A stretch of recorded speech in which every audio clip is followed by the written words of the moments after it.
오늘 본 말씀은 예수님께서 참된 신앙과 거짓된 신앙에 대해서 서기관들과 바리새인들을 비유해서 하신 말씀입니다. 우리는 처음에는 순수하게 신앙생활을 시작합니다. 그러나 한참 지나다 보면 어느새 우리의 신앙이 변질되어 가는 것을 보게 됩니다. 우리는 바리새인과 서기관들의 모습을 통해서 우리 자신의 오염되고 변질된 신앙이 있지 않은가 우리 자신을 돌아보아야 할 것입니다.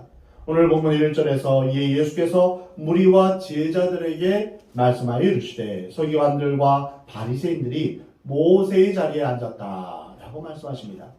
첫 번째로 거짓된 신앙, 위선적인 신앙은 하나님께서 주신 것을 인간적인 것으로 바꾸어 버리는 것입니다. 곧 하나님의 능력과 권위를 인간의 능력과 권위로 바꾸는 것입니다. 2절을 보면 서기관들과 바리새인들이 모세의 자리에 앉았다. 이것은 이제 서기관과 바리새인들이 모세와 같은 권위를 스스로 취한 것을 보게 됩니다. 여기서 서기관과 바리새인은 하나님의 말씀인 율법, 곧 십계명과 모세 오경의 전문가들입니다. 서기관들은 하나님의 말씀을 정확하게 해석하며 사람들에게 잘 가르쳐 줄 수 있게 하는 해석 전문가들입니다. 또한 바리새인들은 서기관들이 해석한 율법의 모든 규칙과 규례를 그대로 지키면서 살려고 평생을 헌신하고 노력하며 가르치는 특별한 사람들입니다. 그래서 바리새인이라는 뜻은 구별된 사람, 보통 사람들하고는 다르게 이제 율법을 철저하게 지키려고 하는 그런 구별된 사람이라는 뜻입니다. 이 얼마나 귀하고 아름다운 사람들입니까? 그러나 이러한 좋은 위치와 권위가 주어졌음에도 불구하고 그들은 거짓 신앙을 대표하는 사람이 되고 말았습니다. 모세 율법을 해석하는 위치와 권위가 주어졌음에도 불구하고 그들은 하나님의 위에서가 아니라 스스로 인위적으로 자기들의 위치와 권위를 만들어 누려왔던 것입니다. 오늘날도 이런 그리스도인들이 많습니다. 기독교의 최대 위기는 하나님께서 주신 영적 은혜와 복을 세속적인 것으로 바꾸려는 데 있는 것입니다. 초대교회 베드로는 은과 금은 내게 없거니와 내가 있는 이것을 내게 주노니 나사렛 예수 그리스도의 이름으로 일어나 걸으라 이렇게 말했습니다. 실제로 베드로와 요한은 돈이 없었습니다. 권력도 없었고 집도 없습니다. 그러나 그들에게는 하나님의 능력이 있었습니다. 그래서 나면서 못 걷는 사람을 일으켜 세울 수 있었습니다. 그런데 중세 시대에 가서는 어떤 일이 일어났습니까? 교회는 온갖 화려한 것으로 집을 짓기 시작했습니다. 대리석으로 교회를 꾸미기 시작했고 돈이 많이 생기기 시작했습니다. 권력이 거기에 모이기 시작했고 심지어는 교황이 황제를 임명할 정도로 그렇게 어마어마한 그러한 무소불위의 권력을 누리게 되었습니다. 그래서 토마스 아퀴나스는 이런 말을 했습니다. 초대교회는 은과 금은 없었지만 나사렛 예수 그리스도의 이름이 있었다. 그러나 오늘날 우리 교회는 금이 생겼고 사람도 많아졌지만 나사렛 예수 그리스도의 이름으로 일어나 걸으라 하는 그 능력은 잃어버렸다. 이것이 오늘날 한국교회와 그리스도인들의 비극입니다. 교회는 이제 무슨 일을 할 수 있을 만큼 세력도 생겼고 돈도 생겼습니다. 그러나 잃어버린 것이 있습니다. 그것은 영성이요 능력입니다. 바리새인들이 바로 그런 사람들이었습니다. 그들은 하나님이 주신 복을 포기하고 세속적인 사람들로 변질되었습니다. 하나님의 이름으로 율법의 이름으로 타락해 버리고 만 것입니다. 그래서 그들은 세상의 명예를 좋아하기 시작했고 또한 물질과 사람의 칭찬을 좋아했던 것입니다. 직업을 이용해서 자기 속에 있는 더러운 야망을 만족시켰던 것입니다. 이 얼마나 불행한 일입니까? 이 본문 말씀 이후에 예수님은 7번이나 화 있을진저 외식하는 서기관과 바리새인들이여 라고 야단을 치십니다. 무엇 때문입니까? 그들은 겉으로는 거룩한 종교의 옷, 율법의 옷을 입었지만 내면에는 인간적인 명예심과 체면, 더러운 욕망이 가득 차 있었습니다. 그래서 그것을 예수님께서 지적해 주신 것입니다. 신앙이란 겉으로 보이는 것이 중요한 것이 아닙니다. 나의 내면의 삶 속에 무엇이 있느냐, 내 마음 가운데 무엇이 있느냐, 이것이 중요합니다. 지금 생각하고 있는 그것, 지금 내 안에 있는 그것이 바로 우리 자신입니다. 교회 예배당에 몸이 와서 앉아있다고 예배드리는 것이 아닙니다. 내가 지금 하나님을 얼마나 찾고 구하며 하나님을 갈망하고 있는가. 우리의 중심에서 우리의 영이 하나님 앞에 예배하고 찬양할 때 진정한 찬양이 되며 진정한 예배가 되는 것입니다. 하나님의 은혜와 복은 어디에서 오는 것일까요? 간절히 하나님을 사모하고 하나님을 구하며 하나님을 사랑하는 마음에서 오는 것입니다. 하나님을 사랑하는 그 마음 가운데 하나님의 은혜가 임하게 되는 것입니다. 우리가 하고 있는 말에 하나님의 은혜가 임하는 것이 아니라 그 말 속에 숨어 있는 동기가 중요합니다. 내 마음이 어떠한가? 이것을 하나님께서 보십니다. 바리새인들과 서기관들은 스스로 모세의 자리에 앉았다라고 말씀하십니다. 하나님께서 주신 특권을 자기의 성공과 명예를 만족시키는 수단으로 그렇게 바꾸어 버린 것입니다. 오늘날 수많은 이단들도 바로 이와 같은 그러한 행태를 보이고 있는 것입니다. 자기가 자기의 욕망을 채우기 위한 수단으로 하나님의 말씀을 이용하는 것이죠. 이와 같이 거짓 신앙은 하나님이 주신 것을 인간적인 것으로 바꾸어 버립니다. 두 번째로 거짓된 신앙은 말과 행동이 일치하지 않습니다. 오늘 본문 3절에 그러므로 무엇이든지 그들이 말하는 바는 행하고 지키되 그들이 하는 행위는 본받지 말라. 그들이 말만 하고 행하지 않는다. 주님 말씀하십니다. 하나님께서는 말과 행동이 일치하시는 분이십니다. 빛이 있으라 하심에 빛이 있게 되었습니다. 예수님의 말씀은 곧 능력이요 행동이었습니다. 일어나 걸으라 말씀하시면 못 걷는 자가 일어나 걷게 되었습니다. 귀신아 떠나가라 말씀하시면 귀신이 그 즉시 떠나가게 되었습니다.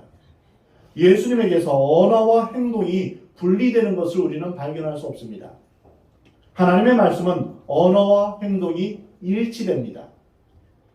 그러므로 참으로 예수 그리스도를 구주로 영접한 사람들은 점점 말과 행위가 일치하게 됩니다. 거짓말을 멀리합니다.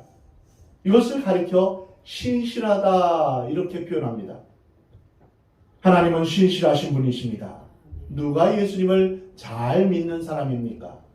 하나님께서 신실하신 것처럼 그의 삶이 신실한 것입니다. 어떤 사람은 하나님의 일을 할 때 묵묵히 기도하며 기쁨으로 봉사하며 섬깁니다.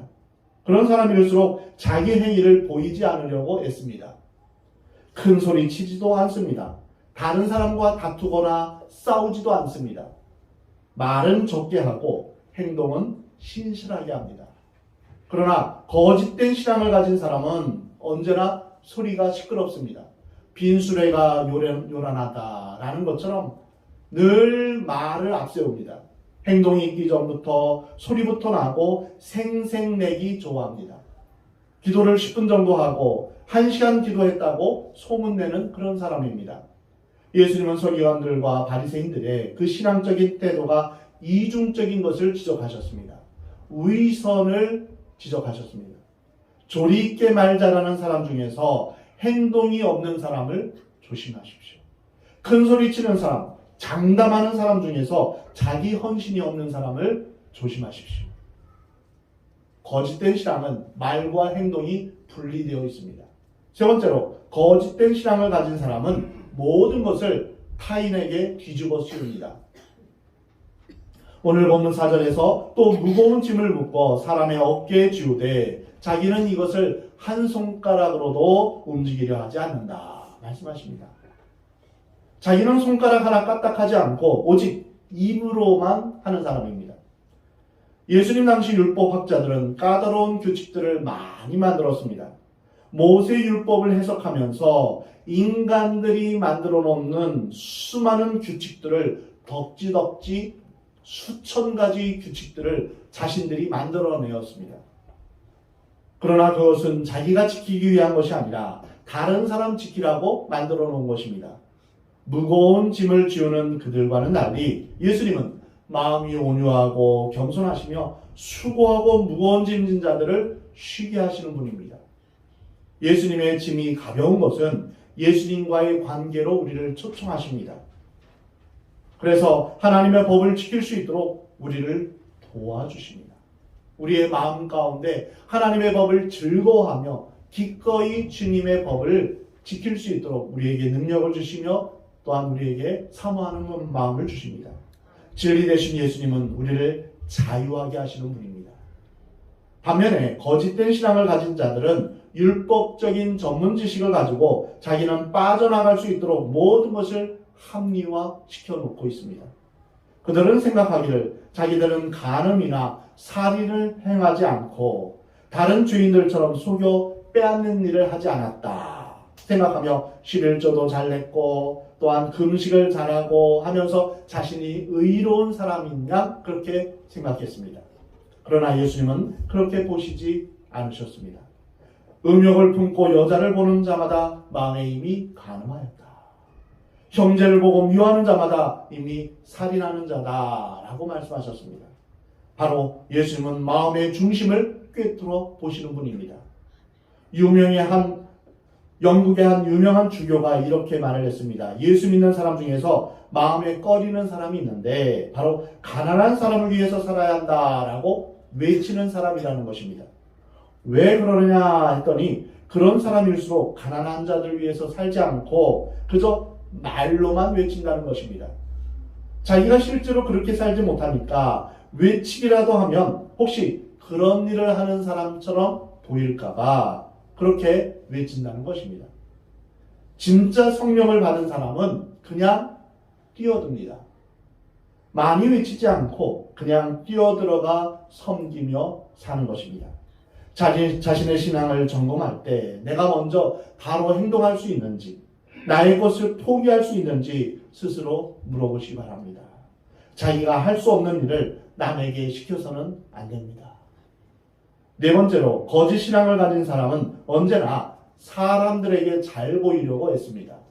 오늘 본문 5절에서 그들의 모든 행위를 사람에게 보이고자 하나니 곧 경문띠를 넓게 하며 옷수를 길게 하고 잔치의 윗자리와 회당의 높은 자리와 시장에서 문안받는 것과 사람에게 랍비라 칭함받는 것을 좋아하느니라. 거짓 신앙의 사람들은 처음엔 그렇지 않을지라도 언제나 그 신앙의 행위가 사람에게 보이는 모습으로 바뀌게 됩니다. 이것이 신앙의 위기입니다. 하나님 앞에서 기도하기보다 사람을 감동시키기 위한 기도를 하기 쉽습니다. 또 헌금할 때도 가난한 사람을 도울 때도 사람들 앞에서 자기를 드러내기 위해서 하기 쉽습니다. 그러나 우리는 모든 일을 하나님 앞에서 해야 합니다. 예수님은 오른손이 하는 것을 왼손이 모르게 하라라고 하셨습니다. 어떻게 오른손이 하는 것을 왼손이 모르게 하겠습니까? 그만큼 하나님 앞에서 살아야 한다는 것입니다.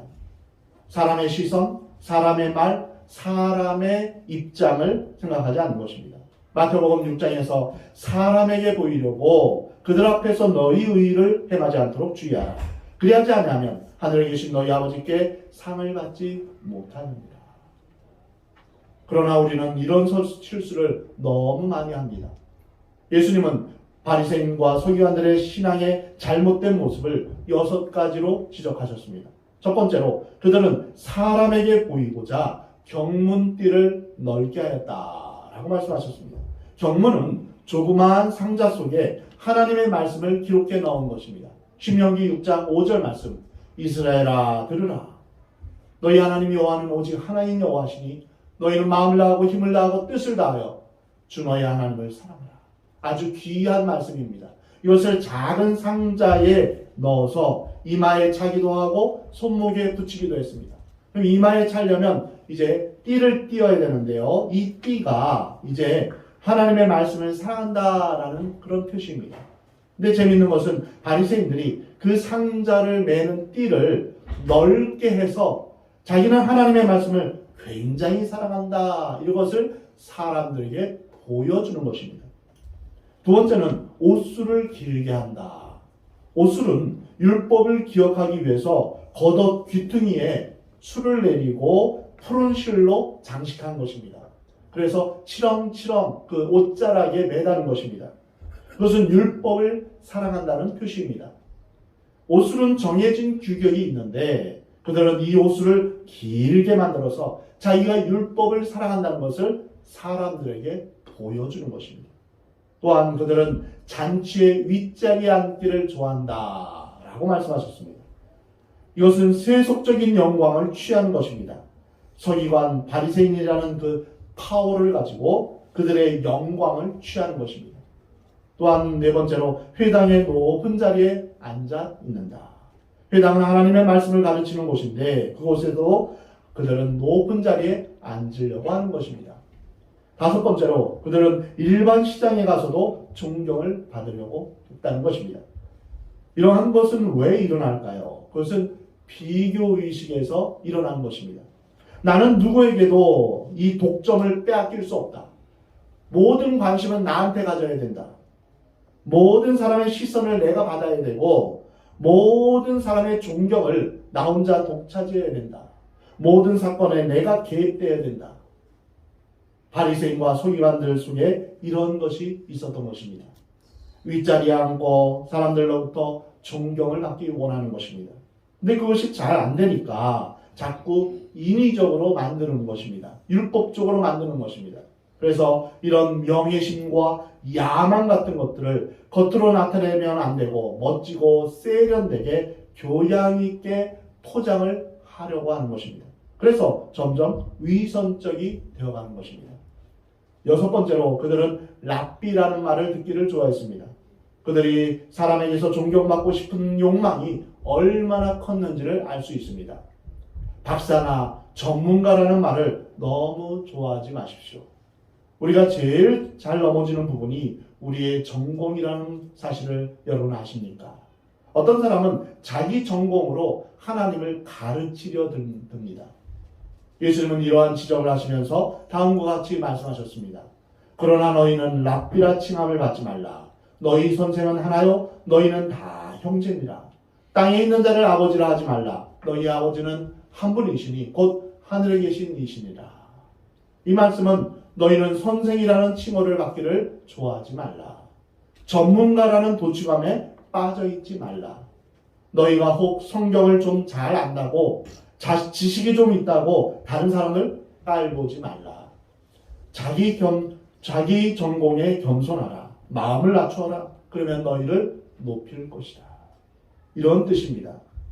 우리는 특별한 권세와 지위를 누릴 수 있는 랍비가 아니라 모두가 한 형제요 자매입니다. 하나님 안에서는 높고 낮음이 없습니다. 더 사랑하고 덜 사랑하는 것도 없습니다. 모두가 하나님의 백성이기 때문입니다. 땅에 있는 자를 아버지라 하지 말라. 이 말씀은 땅에 있는 것을 결코 세력화시키지 말라는 것입니다. 아버지라는 말은 생명의 근원이라는 뜻입니다. 그러므로 땅에 있는 권력, 땅에 있는 조직, 땅에 있는 사람, 땅에 있는 제도, 땅에 있는 사상들을 아버지라, 생명의 근원이다 이렇게 말하지 말라는 것입니다. 지상에 있는 모든 것은 절대적일 수가 없습니다. 하나님 외에는 다 상대적입니다. 하나님 외에 영원한 것은 없습니다. 그러므로 하나님 앞에서 겸손하시기 바랍니다. 자기를 낮추시기 바랍니다. 이 지상에 있는 어떤 이론과 종교도 절대화할 수 없습니다. 오늘 본문 10절에 또한 지도자라 칭함을 받지 말라. 너희의 지도자는 한 분이시니 곧 그리스도시니라. 누가 우리의 지도자이십니까? 예수 그리스도밖에 없습니다. 어떤 인간이 인간을 지배할 수 있겠습니까? 지식의 이름으로, 돈의 이름으로, 권력의 이름으로 지상에는 너무나 많은 계급이 있습니다. 심지어 이 계급이 교회까지 들어왔습니다. 목사가 가장 높고 장로가 그 다음이고 안수집사, 서리집사 식으로 계급이 있는 것입니까? 아닙니다. 직책이란 봉사를 위해 있는 것이지 계급이 아닙니다. 오늘 본 말씀을 묵상하다 보면 북한은 하나님의 나라가 아니라는 확신이 듭니다. 이유는 그들의 영적 문제이기 때문입니다. 그들에게는 김일성, 김정은은 인간이 아니라 신이고 태양이고 위대한 지도자다. 이렇게 생각하는 사상으로 꽉 차 있습니다. 누가 위대한 지도자입니까? 오직 예수 그리스도밖에는 우리의 지도자가 없습니다. 다음의 말씀에 비춰볼 때 그들의 잘못이 확실하게 드러납니다. 오늘 본문 11절에 너희 중에 큰 자는 너희를 섬기는 자가 되어야 하리라. 누구든지 자기를 높이는 자는 낮아지고 누구든지 자기를 낮추는 자는 높아지리라. 하나님 나라에서 누가 과연 큰 사람입니까? 자기를 높이는 자가 아니라 자기를 낮추는 자라 했습니다. 바로 겸손입니다. 어거스틴은 그리스도인의 첫 번째 덕이 무엇이냐라고 물었을 때 겸손입니다 라고 대답했습니다. 그러면 두 번째 덕이 무엇입니까? 라고 물었을 때 그것도 역시 겸손입니다. 그러면 세 번째 덕이 무엇이냐라고 물었을 때 겸손이라고 말했습니다. 거짓 신앙의 특징은 무엇일까요? 위선이며 교만함입니다. 그렇다면 참된 신앙의 특징은 무엇일까요? 바로 겸손입니다. 우리 자신은 과연 겸손합니까? 정말 겸손이 내 안에 있습니까? 어떤 이는 이렇게 말합니다.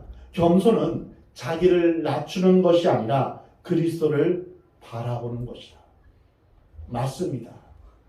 예수님은 나는 마음이 온유하고 겸손하니 나의 멍에를 메고 내게 배우라 라고 말씀하셨습니다. 빌립보서 2장 말씀에 너희 안에 이 마음을 품으라 곧 그리스도 예수의 마음이니 그는 근본 하나님의 본체시나 하나님과 동등됨을 취할 것으로 여기지 아니하시고 죽기까지 낮아지시고 복종하셨으니 곧 십자가에 죽으시리라. 우리가 예수님의 마음을 품을 때, 즉 성령으로 충만할 때 비로소 겸손해질 수 있는 것입니다. 그런데 진정한 겸손과는 달리 겸손한 척하는 사람이 있습니다. 계속 손을 비비면서 웃는다고 겸손한 게 아닙니다. 어떤 사람들은 자기를 낮춤으로 교만한 사람이 있습니다. 누가 뭐라 해도 야단을 해도 다 참고 웃습니다. 겸손하다는 것을 보여주는 것입니다. 그러나 웃을수록 속은 부글부글 끓어오른다면 그것은 겸손이 아닙니다. 내 힘으로는 우리는 겸손해지지 못합니다.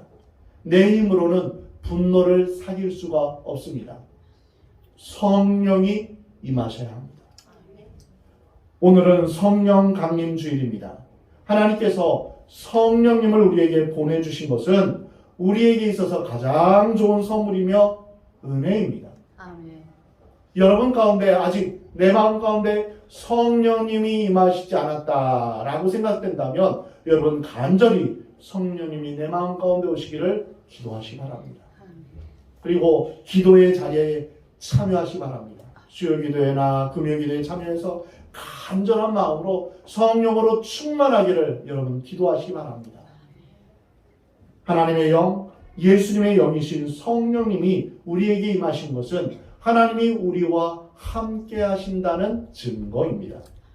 성령님은 우리를 거듭나게 하십니다. 성령님은 우리로 하여금 진리를 분별하게 하십니다. 또한 성령님은 하나님의 뜻을 깨닫게 해주십니다. 하나님의 영 외에는 하나님의 마음을 누가 알리요? 말씀하십니다. 하나님의 영이 우리 가운데 계셔야만 하나님의 뜻을 알 수 있는 것입니다. 성령님은 우리가 겸손하게 하나님 앞에 순종할 수 있는 능력을 주십니다. 또한 성령님은 담대하게 복음을 전할 수 있게 하십니다. 성령님은 마지막 심판대 앞에서 우리가 하나님의 자녀임을 보증해 주시는 분이십니다. 그러므로 우리는 성령님의 인도하심 없이는 한순간도 온전한 신앙생활을 할 수 없음을 여러분 기억하시기 바랍니다. 그래서 우리는 매일 매순간 성령으로 충만하기를 기도해야 합니다. 사랑하는 성도 여러분, 늘 성령으로 충만하기를 기도하며 성령의 인도하심을 받으며 신앙생활 하시는 여러분 되시기 바랍니다. 성령의 인도하심을 받을 때 비로소 겸손해질 수 있는 것입니다. 야고보서 4장에 주 앞에서 낮추라. 그리하면 주께서 너희를 높이시리라. 주님은 우리에게 부탁하십니다. 내 전공에 교만하지 말아라. 돈 있다고 지식이 있다고 교만하지 말아라.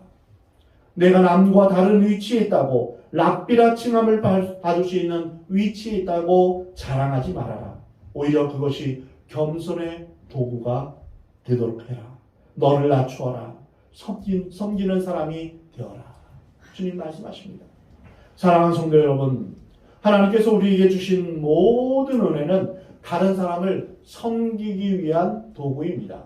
하나님께서 내게 돈을 주시고 건강을 주시고 지식을 주신 것은 다른 사람을 섬기기 위한 것입니다. 아멘. 그것을 가지고 다른 사람을 지배해서는 안 됩니다.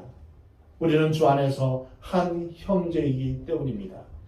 사랑하는 성도 여러분, 우리 안에 거하시는 성령으로 말미암아 제자들의 발을 씻기셨던 겸손하신 예수님의 마음을 품게 되기를 주의 이름으로 축원합니다. 아멘. 겉으로 드러나며 사람들에게 인정받고 싶은 욕구를 내려놓고 우리의 내면이 성령의 열매로 충만하게 열매 맺기를 우리 하나님은 원하십니다.